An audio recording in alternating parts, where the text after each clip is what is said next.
오늘은 특별히 호주 시드니에서 사역하고 계시는 민이삭 선교사님 모시고 말씀을 듣게 되어서 감사합니다. 말씀 들으시는 동안 큰 은혜 받으시기 바랍니다. 우리 선교사님 나올 때 환영의 박수 해주시면 감사하겠습니다.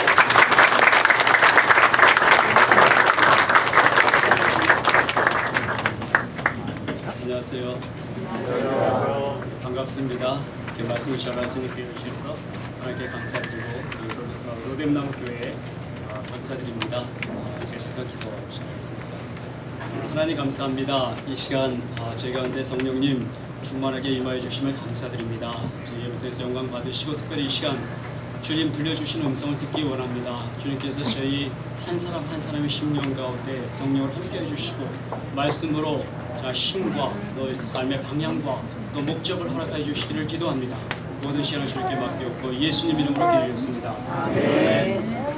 제 이름은 민이삭이고요. 호주 시드니에서 왔습니다. 호주 CMI를 섬기고 또 시드니 CMI를 섬기고 있습니다. 그리고 제 아내 제 충성스러운 동역자이자 남매이분인 레베카 선교사입니다. 같이 왔습니다.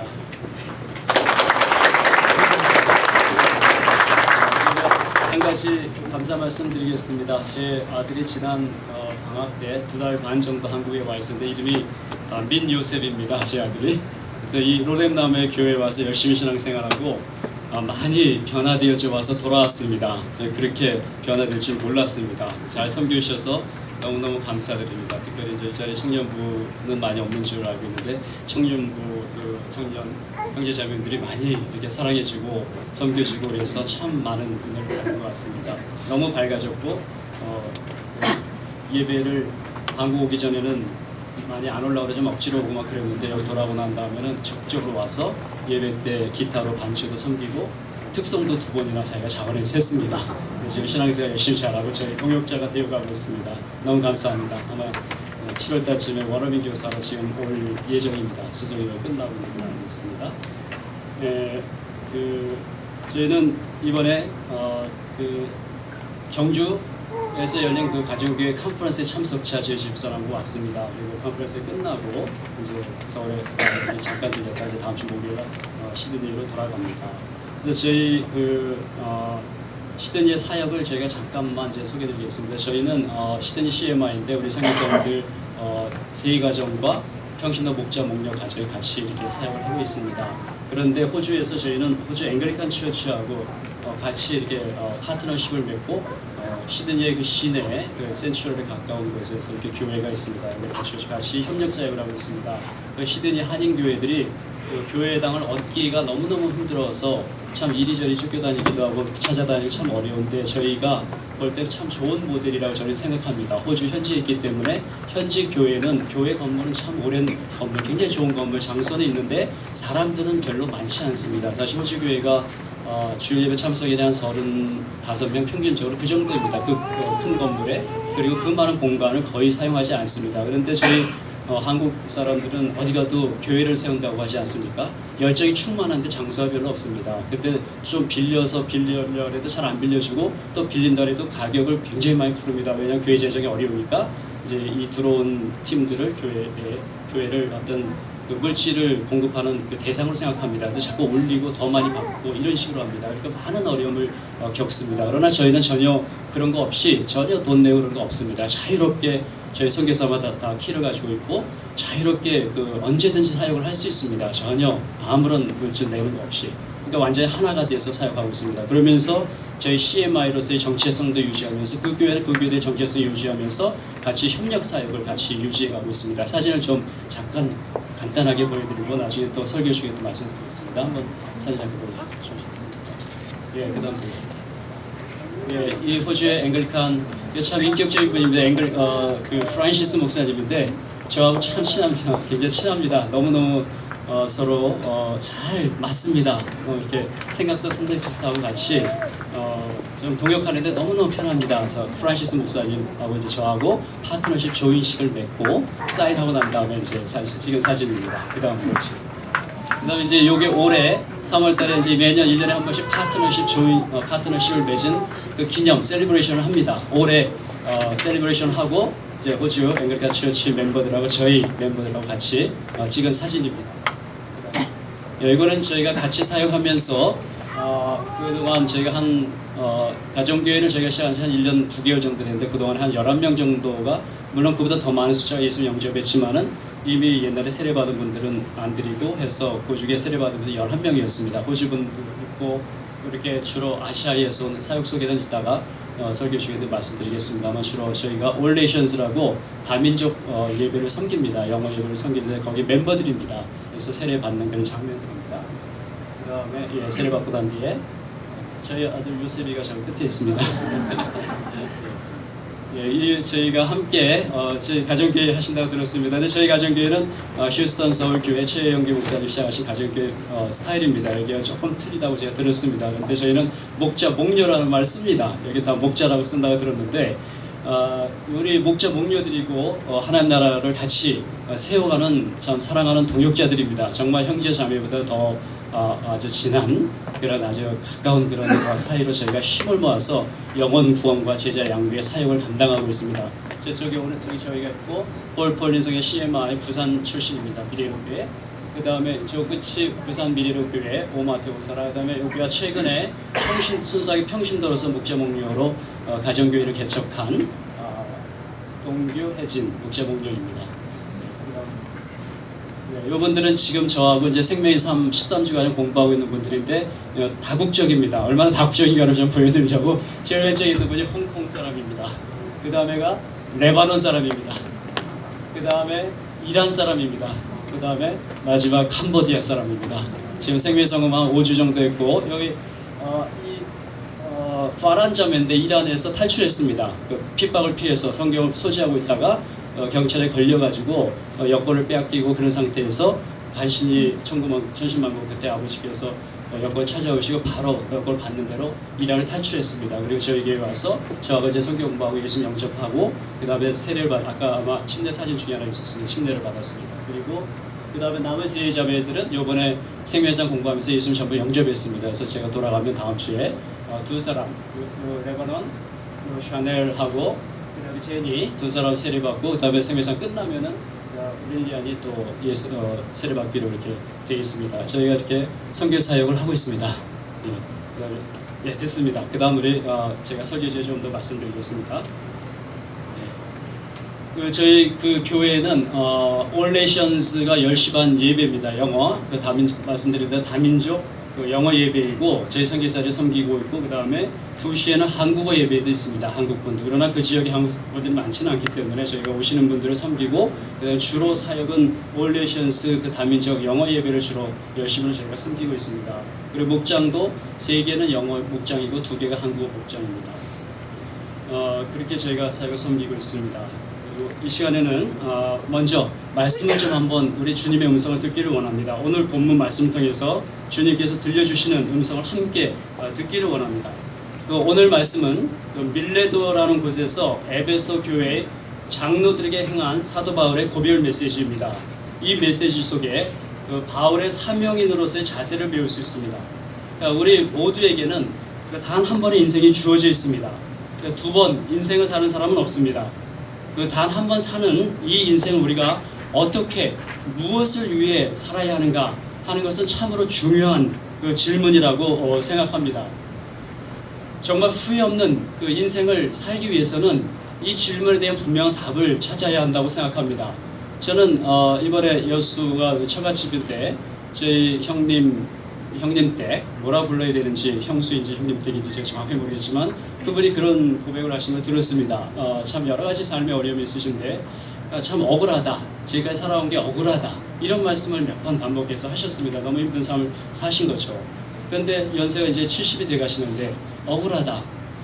자, 그런 고백이 이분만의 고백일까? 많은 분들이 삶을 살아왔는데 마지막에 한 번밖에 살지 못한 인생인데 내 삶에 대해서 돌아보면서 후회하면서 내가 참 억울한 인생을 살았다. 한 번 더 다시 살 수 있다면 그렇게 후회한다면 너무 늦은 삶이 아닐까 그렇게 생각이 듭니다. 또 저희 오래전에 저희 강원도 화천에 할머니가 계셨습니다. 오래전에 돌아가셨습니다. 이분이 당뇨병으로 돌아가셨는데 60몇 세에 이분이 돌아가시기 전에 그렇게 억울하다는 말씀을 많이 하셨다고 합니다. 제가 전해 들었는데 그러면서 남편하고 산 게 억울하고 나 지금 이혼하고 이제 사형 선고를 받으셨습니다. 뭐 한 달, 두 달도 살지 못하는 상황인데 지금 남편하고 이혼하고 재혼을 하고 싶다. 내 인생 너무 억울하다. 저 인간 만나서 내가 이 고생을 살아왔는데 이렇게 살 수 없다. 너무 억울해서 못 죽겠다. 그런 고백을 하셨다고 얘기를 들었습니다. 정말 마음이 너무 안타깝습니다. 그런데 우리는 어떻습니까? 또 여러분은 어떻습니까? 내가 살아온 인생 앞으로 제가 이제 50대 중반이 돼가니까 더 많이 이제 삶을 여러분보다는 더 많이 살았기 때문에 이렇게 내다보게 됩니다. 이제 많이 남지 않았구나. 그러면 내가 내 삶을 돌아볼 때 내가 한 번밖에 없는 삶 제대로 살았을까?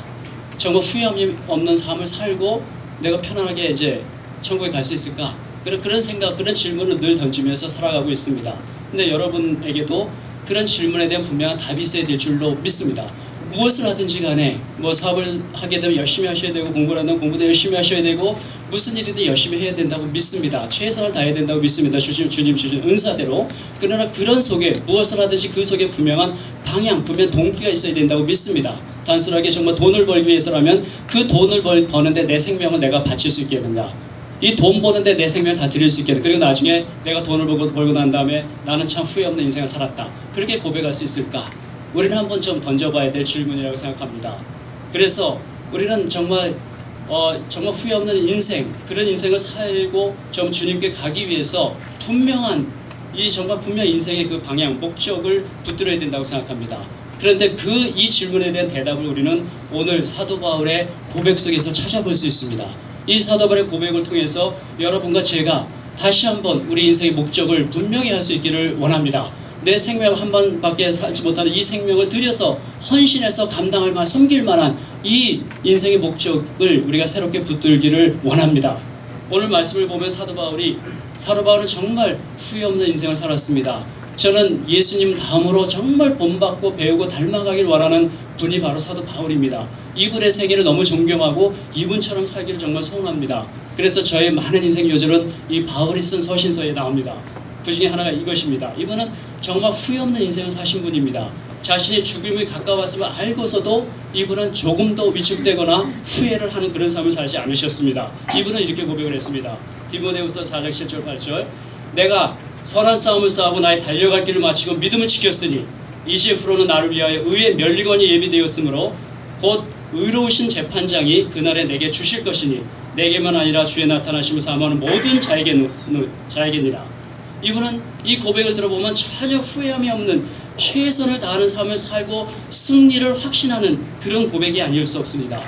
이분이 어떻게 이런 삶을 살았길래 이런 고백을 할 수 있었을까요? 오늘 말씀 속에 그 해답이 들어있습니다. 바울은 한마디로 사명인의 삶을 살았습니다. 오늘 읽으신 24절 말씀에서 바울이 이렇게 말합니다. 나의 달려갈 길과 주 예수께 받은 사명 곧 하나님의 은혜의 복음 증거하는 일을 마치려 하면은 나의 생명을 조금도 귀한 것으로 여기지 아니하노라. 이분에게 이 사명은 자신의 목숨보다도 소중한 사명이라고 고백하고 있는 것입니다. 목숨보다도 아깝지 않은, 목숨을 다 바쳐서 감당해도 정말 아깝지 않은 그 고귀한 사명이라고 이야기하고 있습니다. 우리 중 대부분은 바울의 삶에 대해서 너무나 잘 알고 있습니다. 바울은 바리새인이여 철저한 유대교 신자였습니다. 신봉자였습니다. 그에게 그리스도인들은 위험한 인물들이며 철저한 이단이었습니다. 뿌리를 뽑아 없애버려야 할 대상이었습니다. 우리가 잘 아시는 대로 이 바울은 아마 그리스도인들이 그 선포하는 메시지를 당연히 들었을 겁니다. 그 그리스도인들이 뭐라고 선포하냐면 십자가의 그 극형을 받고 처형당한 예수가 메시아라고 그리스도인들이 선포하고 있는 것을 들었을 것입니다. 이 얼마나 말도 안 되는 소리인가. 어떻게 그런 자가 이 메시아일 수 있겠는가. 더더군다나 더 이해할 수 없는 것은 바울이 볼 때 이 십자가에 처형당한 예수가 3일 만에 부활했다라고 그들이 선포하고 있었던 것입니다. 이 얼마나 말도 안 되는 소리인가. 어찌 사람이 죽고 부활할 수 있겠는가. 어찌 그런 범죄자가 부활을 했고 이런 자가 어떻게 메시아가 될 수 있겠는가. 바울이 생각할 때 유대교에 정통하고 유대교의 철저한 신봉자였던 바울이 볼 때 이 그리스도인들은 정말 사회를 미혹시키고 정말 이 유대교의 해가 되는 뿌리를 뽑아 버려야 될 그러한 자들이었던 것입니다. 그래서 바울은 쫓아다니면서 이들을 잡아다가 감옥에 쳐놓고 그렇게 하고 다니고 있었습니다. 그런데 이런 그가 그날도 다마스커스에 있는 그 그리스도인들 잡으러 가기 위해서 말을 타고 달려가는 중에 부활하신 예수님을 극적으로 체험하게 됩니다. 이는 바울에게서 충격적인 사건이었음에 틀림이 없습니다. 그는 말에서 거꾸러져 땅에 엎드려지게 됩니다. 그리고 부활하신 주님의 음성을 듣게 됩니다. 나는 내가 핍박하는 예수라. 나는 내가 핍박하는 예수라. 이 예수님을 만나는 순간 사도 바울은 완전한 충격에 사로잡혔을 것입니다. 아, 예수가 부활했다는 것이 사실이었구나. 그렇다면 그리스도인들이 선포하는 모든 메시지가 사실이었다는 말인가? 그러면서 그는 모든 것을 다시 생각해 보기 시작합니다. 그러면서 아, 그렇구나. 예수께서 부활하셨다면 그는 하나님의 아들이심에 틀림이 없다. 그리고 그는 이런 고백을 나중에 깨닫고 서신서에 많이 써놨는데 그 중에 로마서 1장 4절에 이렇게 말합니다. 성결의 영으로는 죽은 가운데서 부활하여 능력으로 하나님의 아들로 인정되셨으니, 그는 예수님 부활하셨다면 이분이 하나님의 아들이신 것이 분명하다. 그렇다면 예수님 십자가 죽으심은 그의 죄 때문이 아니라 인류의 죄 때문이구나. 그러면서 고린도전서 15장 3절에 이는 성경대로 그리스도께서 우리 죄로 위하여 죽으시고, 예수님의 죽으심이 바로 자신과 우리 모든 인류의 죄를 위한 죽음인 것을 깨닫게 됩니다. 그리고 이 부활 사건이 그에게 엄청난 의미가 있음을 깨닫게 됩니다. 예수님의 부활로 죽음이 정복되었음을 그는 깨닫게 됩니다. 영생의 문이 열렸음을 깨닫게 됩니다. 또 예수님의 부활이 그 육체의 부활의 첫 열매인 것을 깨닫게 됩니다. 그래서 누구든지 예수를 믿게 되면은 예수님처럼 육체로 부활하게 될 것이라는 사실을 사도 바울은 깨닫게 됩니다. 한마디로 예수님의 부활을 체험하고 난 다음에 바울에게는 예수의 십자가 죽으심과 부활이 근뉴스, 곧 복음이었던 것입니다. 인류에게 임하는 엄청난 축복의 사건이었던 것입니다. 죄사함과 영생과 구원과 육체의 부활과 영원한 하나님 나라, 이 모든 축복과 은총이 오직 이 예수 그리스도를 믿는 자에게 임하는 것이었습니다. 바울은 하나님의 교회를 핍박하는 핍박자의 대적자였지만 예수님 십자가와 부활로 죄사함을 받게 되었고 구원과 영생을 얻게 되었고 육체의 부활에 대한 소망을 갖게 되었습니다. 이는 그에게 임한 엄청난 축복이요 은총이었습니다. 그래서 바울은 이 복음을 은혜의 복음이라 불렀습니다. 하나님의 은혜의 복음, 오직 예수님만 믿게 되면 받게 되는 엄청난 축복인 것을 깨닫게 됩니다. 그렇습니다. 이 예수 그리스도의 복음은 우리 모두에게도 은혜의 복음입니다. 우리는 아무런 자격이 없지만, 아무런 한 일이 없지만 조건 없이 무조건 우리 모두에게 임하는 은총이요 축복인 것입니다. 우리가 오직 죄인됨을 겸손히 인정하고 예수를 구세주 영접할 때 무조건적인 그 죄사함을 주시고 구원과 영생을 주시는 것입니다. 하나님 나라가 자녀가 되게 하시는 것입니다. 장차 예수님께서 재림하실 때 영광스러운 육체로 우리가 부활하게 되는 그런 소망을 우리가 갖게 되는 것입니다. 하나님의 은혜의 복음이 아닐 수 없습니다. 사도 바울은 이 은혜의 복음을 받고 체험하는 것으로 끝나지 않았습니다. 그는 예수님으로부터 이 은혜의 복음을 증거하는 사명을 받았습니다. 주 예수께 받은 사명, 곧 이 은혜의 복음을 증거하는 일을 마치려 하면은 이렇게 이 사명은 그에게 영혼 구원의 사명이었습니다. 죄로 말미암아 결국 심판받고 멸망하게 될 영혼들을 구원하는 사명이었습니다. 얼마나 중요한 사명입니까? 이 바울은 이 사명이 너무나 귀해서 자신의 목숨보다 더 중요하다고 여겼습니다. 자신의 생명을 다 들여 감당해야 할 만큼 절대적으로 중요하고 가치 있는 그런 사명으로 여겼습니다. 이 절대적 사명감은 바울로 하여금 온갖 어려움을 극복하게 했습니다. 무수한 핍박을 견디게 했습니다. 결코 포기하지 않게 되었습니다. 우리에게 절대적인 사명이 있을 때 우리는 절대로 포기하지 않습니다. 온갖 장애물을 극복하게 됩니다. 목자 목녀 하시다 보면은 어려움이 많이 닥치게 됩니다. 밥을 해서 먹이고 많은 해도 양들이 배신을 한다든지 정말 제대로 열매가 없을 때 많은 어려움을 겪게 됩니다. 그러나 우리에게 절대적인 사명감이 있을 때 우리는 그 절대로 포기하지 않게 되고 그 어려움을 다 극복하게 되고 끝까지 감당하게 됨으로 말미암아 우리는 결국에는 생명의 열매, 영혼 구원의 열매를 맺게 되는 것입니다. 영혼 구원의 사명, 이 사명은 우리 모두에게 주어진 사명임을 믿습니다. 우리는 하나님의 은혜로 아무런 자격이 없지만 하나님의 은혜로 오직 예수 그리스도를 믿음으로 말미암아 죄사함을 받고 영생과 구원을 얻었고 육체의 부활의 소망과 또 영원한 하나님의 소망을 받게 되었습니다. 생각해 보십시오. 이 영혼 구원의 이 사명이 사도 바울과 같은 사역자들에게만 주어졌을까? 저는 이런 질문을 많이 던져봅니다. 그러나 그렇지 않다고 생각합니다. 생각해 보십시오. 만약에 제가 그 불치병에 걸려서 이제 사형 선고를 받았다고 칩시다. 이제 한 달 있으면 죽는다고 생각해 봅시다. 그런데 이런 죄가 그 병으로부터 나음받을 수 있는 그 특효약을 누가 소개해줘서 그걸 받았습니다. 그걸 먹고 치유를 받고 살아나게 되었습니다. 그렇게 되면은 내가 다른 사람 볼 때, 내 친구를 볼 때 똑같은 문제로 죽어가고 있는데 내가 그 밖에 알게 된 그 신약에 대해서 전달을 안 하겠습니까? 나는 살았으니까 너는 죽어라, 이렇게 할 수 있겠습니까? 전달해 줘야 되지 않겠습니까? 우리는 조금이라도 우리의 사람들의 속성, 저도 그렇습니다만 조금만 우리가 약 먹고 좋은 약이 있으면 우리는 열심으로 소개를 합니다. 그런데 복음은 열심으로 소개를 잘 안 합니다. 그 훨씬 더 좋은 이 복음을, 이 신약 구약, 정말 신약 특효약을 갖고 있으면서도 세상 약은 건강식품 이게 좋다 그러면서 막 소개를 합니다. 먹어봐, 내가 먹었더니 이렇게 좋아져서 하는데 정말 영적으로 우리 생명을 살리는 이 신약 구약, 이 특효약은 소개를 잘 안 합니다. 이것이 우리 현실입니다. 저는 이 복음을 전파하는 이 사명, 영혼 구원의 이 사명, 생명을 살리는 이 사명은 우리 모든 신자, 믿는 자라면 우리 모두에게 주어진 사명임을 믿습니다. 우리가 무슨 일을 하든지, 어떤 자리에 사업을 하든지 공부를 하든지 무엇을 하든지 간에, 가정주부로서 가정일을 하든지 무엇을 하든지 간에 우리 심령생에는 궁극적으로 이 영혼을 구원하고자 하는 그 사명이 있어야 되는 줄 믿습니다. 이 사명이 우리의 삶을 가치 있게 하고 의미 있게 하고 보람 있게 하는 것입니다. 왜냐하면 이것이 주님의 뜻이기 때문입니다. 하나님의 뜻이기 때문입니다. 우리 교회는 우리가 내가 원하는 것을 얻기 위해 오는 것이 아니라고 저는 믿습니다. 우리가 교회에 오는 이유는 하나님의 뜻을 발견하기 위해 오는 것이라고 믿습니다. 우리가 예배를 드리면 하나님의 뜻이 무엇인지 찾고 하나님 주시는 음성을 통해서 들려오는 음성을 통해 주님이 무엇을 원하시는지 우리가 듣고 그 주님의 뜻대로 그걸 영접하고 살고자, 그런 목적으로 교회에 온다고 저는 믿습니다. 그런 목적으로 신앙생활을 우리가 한다고 믿습니다. 주님의 뜻이 무엇입니까? 주님의 뜻은 영혼 구원입니다. 그것이 이 세상을 향한, 우리 신자들 향한, 모든 영혼들 향한 주님의 뜻입니다. 한 영혼이라도 잃어버리는 것은 주님의 뜻이 아닙니다. 사도 바울은 디모데전서 2장 4절에서 이렇게 말합니다.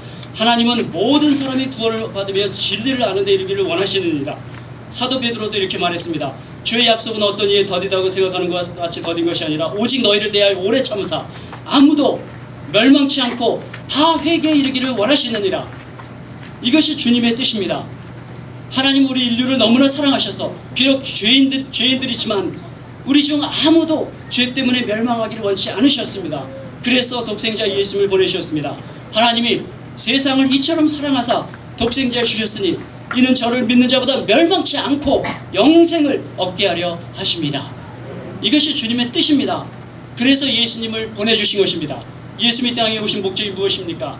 한마디로 영혼 구원입니다. 예수님이 이렇게 말씀하십니다. 인자가 온 것은 잃어버린 자를 찾아 구원하려 함이라. 많은 육신적인 문제 해결받기 위해서, 질병 치유받기 위해서, 귀신 쫓겨나감을 받기 위해서 몰려오는 사람들을 보시고 예수님은 우리가 다른 마을들로 가자, 거기서도 전도하여야 하리니 내가 이를 위하여 왔노라.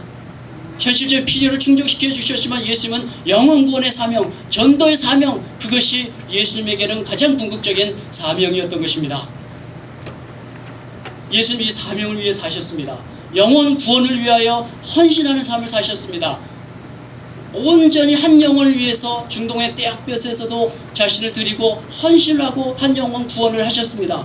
밤이 늦도록 니고데모와 대화를 하시며 하나님 나라를 가르쳐 주셨습니다. 급기야는 십자가에 우리를 구원하기 위해서 자신의 생명을 온전히 내어주시기까지 하신 것입니다. 이처럼 영혼들 구원받는 것은 하나님의 소원이며 뜻입니다. 우리에게 주어진 뜻은 우리 하나만.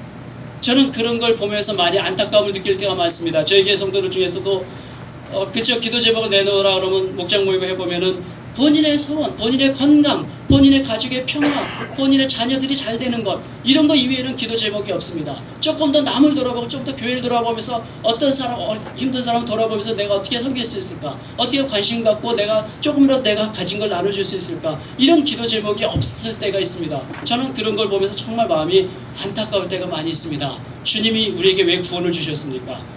우리에게 구원을 주신 목적은 하나님의 뜻을 쫓아 다른 주님의 마음을 품고 아직 죄 가운데 방황하고 멸망에 치달린 이 영혼들을 섬기라고 우리에게 구원을 주셨다고 저는 믿습니다. 우리의 기도 제목이 내 이웃을 향하여야 되고, 내 이웃을 향해야 되고, 내 가족을 향해야 되고, 아직 믿지 않는 가족들과 이 세상을 향해야 되는 줄 믿습니다. 사도 바울은 이 사명, 영혼구원의 사명을 주 예수님으로부터 받았다고 고백하고 있습니다. 이 사명은, 영군의 사명은 저와 여러분 모두의 사명인 줄로 믿습니다. 또 예수님은 이렇게 말씀하십니다. 그러므로 너희는 가서 모든 족속으로 제자를 삼아 아버지, 아들과 성령 이름으로 세례를 주고 내가 너희에게 분부한 모든 것을 가르쳐 지키게 하라. 결론적으로 영혼을 구원하여 제자를 만든 것, 모든 족속으로 제자를 삼으라. 모든 족속, 또 영혼을 구원해서 또 다른 영혼을 구원할 수 있는 제자를 만드는 것, 이것이 우리 교회, 즉 믿는 모든 성도들의 모임에 주신 우리 주님의 사명인 줄로 믿습니다. 즉 교회에는 우리 믿는 사람들의 모임입니다. 건물이 아니라. 그래서 우리 각자에게 주신 사명인 줄로 믿습니다. 우리가 영혼을 구원해야 되고 또 구원받은 영혼들이 제자가 되도록 이렇게 섬기는 것, 이것이 우리 모두의 사명인 줄 믿습니다. 주님께서는 제게도 이 사명을 주셨습니다. 저희 가정이 평신도 선교사로 호주 시드니로 건너간 지가 올해로 만 19년째입니다. 시드니 대학교에서 8년 반 정도 캠퍼스 사역을 감당했습니다. 그러나 저 자신의 그 연약함과 부족함으로 인해서 또 미성숙함으로 인해서 많은 동역자들 간의 어려움을 겪었습니다. 그래서 동역자 가정들이 떠나가기 시작했습니다. 저는 이런 사건을 겪으면서 그 절망감과 상처가 굉장히 컸습니다. 자책감이 컸고 그 죄책감에 아주 심하게 시달렸습니다. 또한 이 분노와 원망이 많이 있었습니다. 사람들과 상황들에 대한 이 원망과 분노가 많이 있었습니다. 사역을 지속적으로 감당했지만 제가 신학 공부를 하고 있었습니다. 그 학과 공부와 사역을 동시에 감당하느라 육신적으로도 많이 지쳤습니다. 그러나 가장 힘든 것은 제 심령의 내면에 받은 그 상처와 죄책감과 이 분노, 쓴뿌리, 이런 것들이 저에게 더 큰 문제였습니다. 그래서 저는 서서히 탈진이 되어가기 시작했습니다. 그것이 어떻게 나타나냐면은 이제 어느 날 우연히 그 위내시경 검사를 했는데 제 식도에 그 프리캔서라는 그런 진단을 받았습니다. 프리캔서는 암 직전입니다. 그래서 한 80%까지 세포가 암으로 전이가 됐다. 그러니까 20%만 되면은 이제 암이 된다. 이제 그런 상황이었습니다. 저는 이제 충격을 받았습니다. 완전히 영적으로 또 심적으로 육적으로 모든 면에서 탈진했습니다. 저는 모든 것을 그때 센터 문을 닫고 그리고 동역자들은 딴 데로 보내고 저 혼자 이제 한국에 건너왔습니다. 가족을 남겨두고. 그리고 약 2달간 그 요양원과 기도원 등에 머물면서 기도하면서 회복하고자 했습니다. 그러나 제 심령 속에는 엄청난 절망감이 있었습니다. 그때 제가 경험한 가장 큰 절망감은 무엇이었냐면은 하나님으로부터 버림받았다는 절망감이었습니다. 나는 나름대로 선교사역을 하고 최선을 다해서 한다고 했는데 결국에는 저 자신의 많은 허물과, 물론 다른 동역자님들의 문제도 있었지만은 저 자신의 이 부족함과 허물과 이 죄악 때문에 이런 상황이 벌어졌다라는, 거기서 오는 그 죄책감과 거기서 오는 그 하나님부터 버림받았다는 그 심정이 너무너무 저를 괴롭게 했습니다. 하나님이 보이지 않았습니다. 기도가 되질 않았습니다. 그때 저는 내적 치유 세미나 등을 통해서 조금씩 치유를 경험하면서 어느 제가 용인에 있는 칼빈 신학교에 기도굴이 있습니다. 기도실. 혼자 들어가서 기도하는. 거기서 기도하는 중에 제가 하나님의 음성을 듣게 되었습니다. 그 음성이 이런 음성이었습니다. 이사야서 41장 8절 10절. 8절에서 10절. 나의 종 너 이스라엘아, 나의 택한 야곱아, 나의 벗 아브라함의 자손아, 내가 땅 끝에서 너를 붙들며 땅 모퉁이에서 너를 부르고 내게 이르기를 너는 나의 종이라. 내가 너를 택하고 실어 버리지 아니하였노라 하였노라. 두려워 말라, 내가 너와 함께입니다. 놀라지 말라, 나는 내 하나님이 됨이니라. 내가 너를 굳세게 하리라. 참으로 너를 도와주리라. 참으로 나의 의로운 오른손으로 너를 붙들리라. 이 말씀이 저에게 엄청난 위로의 말씀이었어요. 저는 이 말씀을 듣고 통곡하며 주님께 엎어졌습니다. 얼마나 울었는지 모릅니다. 그리고 회복을 경험하기 시작했습니다. 그리고 약 2달 후에 저는 시드니로 다시 돌아왔습니다. 그리고 약 3년 정도 같은 신학교 선배님 개척하신 개척교회 출석하면서 좀 힘을 실어드리고, 그러면서 그 쉼을 가졌습니다. 사역은 설교는 하지 않고 3년 동안 쉬면서 청년들만 조금씩 성경 공부 시켜주고 도왔습니다. 그러는 가운데 저의 사역의 방향을 놓고 기도하기 시작했습니다. 그 3년 기간 중에 마지막 1년을 1년간을 계속 기도했습니다. 주님, 제가 무엇을 하길 원하십니까? 제가 어떻게 살아야 되겠습니까? 여러 가지 생각이 왔습니다. 캠퍼스 사역을 하기에는 너무 힘이 없었습니다. 다시 그 사역을 시작하기에는 동역자들도 없었습니다. 자신감이 없었습니다. 어떻게 해야 되는지 알 수가 없었습니다. 제가 다시 신학을 마쳤지만 평신도로 돌아가서 그냥 직장 생활, 제가 번역사로서 자격을 갖고 있었기 때문에 번역 사무실을 열고 평신도로서 살아야 되겠습니까? 그런 고민을 하면서 1년 동안을 기도를 했습니다. 그런데 그 1년이 다 돼가는 그 어느 시점에 제가 어느 집회에서 기도를 하고 있었습니다. 그때 하나님께서 말씀을 들려주셨습니다. 기도 중에 바로 오늘 요절 말씀이었습니다. 나의 달려갈 길과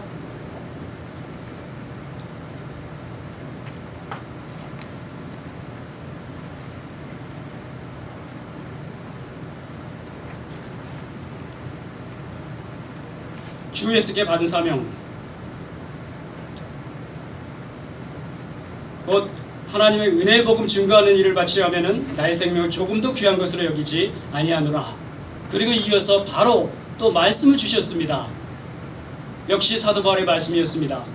내가 선한 싸움을 싸우고 나의 달려갈 길을 마치고 믿음을 지켰으니 이제부로는 나를 위하여 의의 면류관이 예비되었으므로 주 곧 의로우신 재판장이 그날에 내게 주실 것이니 내게만 아니라 주의 나타나심을 사모하는 모든 자에게니라. 저는 이 말씀을 주신 하나님께 너무너무 감사했습니다. 제가 할 일이 너무너무 분명해졌습니다. 주님이 무엇을 원하시는지 너무너무 분명했습니다. 이 생명의 복음, 하나님의 은혜의 복음을 증거하는 일을 마치려면 나의 생명을 조금도 귀한 것으로 여기지 아니하노라. 제 생명을 다 바쳐서 감당해야 될 사명이 이 영혼 구원의 사명임을 저는 깨닫게 되었습니다. 그리고 제가 바라봐야 될 것이 이 땅에서 뭔가 성취하고 그 전에 그랬던 것처럼 얘가 야망을 갖고 뭔가 이루고 자기 영광을 구하는 그런 삶이 아니라 내가 바라봐야 될 궁극적인 목표는 하늘나라의 의의 면류관임을 이 말씀을 통해 알게 하셨습니다. 오직 이 땅에서는 아무것도 바라지 아니하고 주님께서 주실 사도 바울처럼 의의 면류관, 나를 위하여 의의 면류관이 예비되었으므로 이 말씀으로 제 인생에 분명한 방향이 생겼습니다. 저는 이 말씀을 듣고 교회를 개척했습니다. 집사람은 교회 개척을 반대했습니다. 너무 많은 어려움을 겪었기 때문에 교회 개척을 안 하길 원했습니다. 그리고 한국으로 가버렸습니다. 그런데 저 혼자 교회를 개척했습니다. 호주같이 시대 살고 계시는 숙모님, 우리 아들 요셉이 또 데리고 있던 조카들, 동네 자녀들 모아서 10명으로 교회 개척을 시작했습니다. 그때 방문하고 계셨던 어머니까지 해서 딱 10명으로 집사람 없이 교회 개척을 시작했습니다. 3년 정도 정말 이 말씀을 붙들었기 때문에 제가 생명 바쳐 사역을 감당했습니다. 그 지역에는 우선 한국 분들을 열심히 섬겼습니다. 그분들의 온갖 가정 문제가 있는 분들, 정말 죽기 위해서 약을 먹고 쥐약을 먹고 자살을 기도한 분들, 이런 분들 2분, 결국은 하나님께서 저희를 통해서 그분들의 생명을 살려주셨습니다.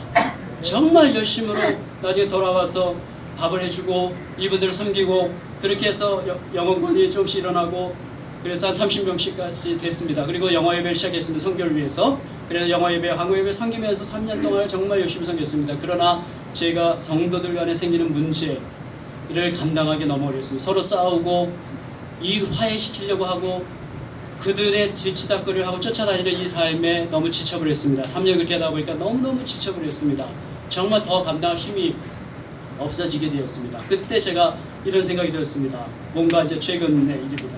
뭔가 새로운 사역의 방향이 있어야 되지 않을까 그런 생각이 들었습니다. 이제 그런 중에 성경적인 교회 모델을 찾아야 되겠다 그런 생각을 했습니다. 그래서 제가 D12도 다 해봤고 그 다음에 셀처치, 셀교회와 가정교회 등을 접하게 되었습니다. 그 중에 D12는 성경적인 교회와는 좀 거리가 있다는 생각을 했습니다. 그리고 셀처치와 가정교회를 놓고 제가 고민을 많이 했습니다. 1년 동안을 고민했습니다. 정말 어떤 것이 더 성경적인 교회인가 보니까 셀처치도 정말 성경적인 교회라는 생각이 들었습니다. 그리고 호주에서 어떤 분이 개발하신 정말 참 탁월한 뛰어난 셀처치 모델이 있었습니다. 그래서 그 모델을 가지고 교회를 할까 그런 중에 가정교회를 접하게 되었습니다. 2개를 놓고 1년 동안 제가 비교를 하고 연구를 해보면서 고민을 했습니다. 어떤 것이 더 성경적인 모델인가. 그런데 최영기 목사님 서울시성교회 가정교회 시작하신 분의 말씀에 의하면 90% 내지 95%가 셀처치하고 가정교회가 똑같습니다. 한 5% 정도 5% 10% 차이 납니다. 그 차이가 뭐냐 하면은 셀 처치에는 말하자면은 셀이 세포입니다. 세포는 이게 정상적으로 분열해야 됩니다. 분열하지 않으면 암세포가 됩니다. 그래서 셀 처치의 목적이 분열입니다. 성장입니다. 분열하지 않으면 암세포가 된다고 다 해쳐 모여 합니다. 그러나 가정교회는 분열이 안 돼도, 가정교회는 자녀가 없어도 가정을 해쳐 모여 하지 않습니다. 그래서 제가 이것이 더 성경적이다라는 확신을 갖게 되었습니다. 그리고 실제로 성경을 보니까 셀 처치란 말은 한 군데도 안 나오는데 가정교회라는 말은 여러 군데에서 발견이 됩니다. 그래서 로마서 16장에 보면 사도 바울이 아굴라 브리스길라와 그들의 문안하라, 그리고 그들의 집에 모이는 교회에도 문안하라. 사도 바울의 교회는 모두 성도였기 때문에 The church that meets in their house 이렇게 썼습니다. 그래서 가족교회란 말이 로마서 16장에 최소한 3개에서 가족교회, 3개에서 5개 가족교회가 나오고 골로새서에도 나오고 고린도전서 16장에도 나오고 또 빌레몬서에도 가족교회라는 말이 나옵니다. 그래서 저는 결론적으로 이 가정교회가 성경적인 교회다라는 확신을 갖고 휴스턴 서울교회 참석해서 세면 참석해서 듣고 배우게 되고, 그러다 6개월간 준비 기간을 거쳐서 2011년 9월에 영어 목장 2개, 우리는 목장이라고 부릅니다. 가정교회를 목장이라고 부릅니다. 영어 목장 2개, 한국 목장 2개, 총 4개 목장으로 가정교회를 시작하게 되었습니다. 그리고 지금까지 1년 약 9개월 달려왔습니다. 네, 가정교회를 하는 그 1년 9개월 동안 하나님께서 참으로 많은 은혜를 주셨습니다. 각 가정교회 이 목자, 목녀들과, 여기는 목녀란 말 안 쓴다고 들었습니다. 그런데 목녀란 말 써보시면 좋습니다. 명칭은 중요합니다. 이 타이틀은 저는 그렇게 옛날에 생각을 안 했는데 그 타이틀이 그 사람에게 그 임무와 책임감을 부여해 줍니다. 제가 목사가 아니었다면 도망갔을 상황도 많이 있었습니다. 그러나 목사기 때문에 제가 참고 견딘 부분이 많이 있습니다. 타이틀은 임무를 부여해 줍니다. 책임감을 줍니다. 목녀, 그러면 거기서 오는 굉장한 책임감. 밥을 가져가도 나는 식순이가 아니야. 목녀하다가 때려치는 분들이 뭐냐면 내가 식순이야? 그런 분들입니다. 이 정체성이 없기 때문입니다. 그러나 나는 목녀야. 이상하게 들리시죠?